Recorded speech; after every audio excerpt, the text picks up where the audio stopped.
काँग्रेसच्या राजवटीत घुमणारा तुमचा आवाज आता का बंद झाला हो अण्णा?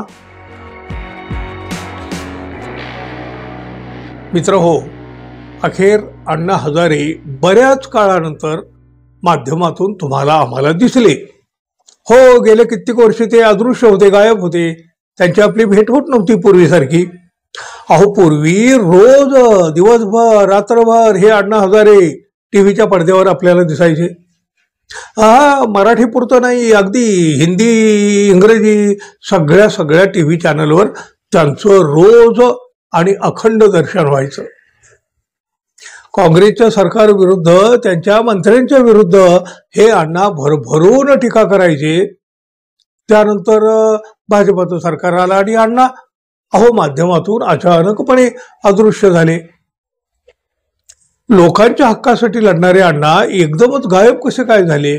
बघा, आता तर देशात हुकुमशाही आली, लोकशाही म्हणजे लोकांचे हक्क हिरावून घेतले जाऊ लागले, अशा प्रकारचे आरोप सातत्यानं होऊ लागले. पण अण्णा ते काही केल्या लोकांच्या मदतीला आले नाहीत, त्यांची प्रतिक्रिया आली नाही.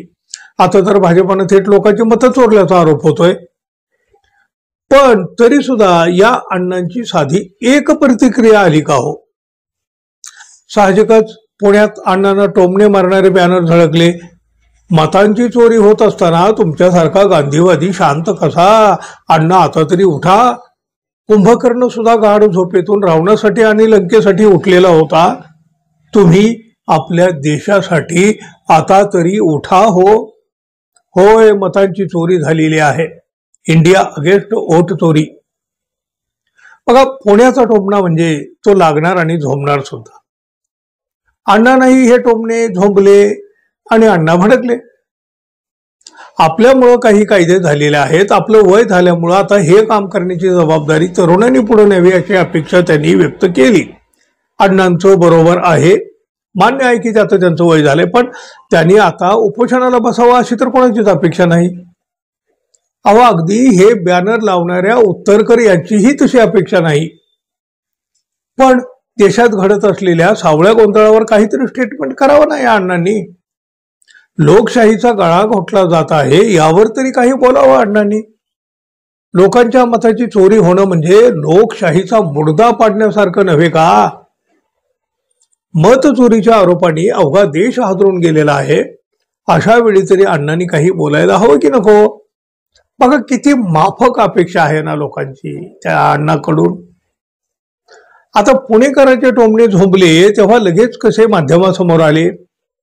व्यक्तिगत मारलेल्या टोमण्यांना उत्तर देण्यासाठी त्यांनी जेवढी घाई केली तेवढी घाई गेल्या 10 वर्षात म्हणजे खरं तर भाजपचं सरकार आल्यापासून कधीही दिसलेली नाही. हे खूप महत्वाचं आहे.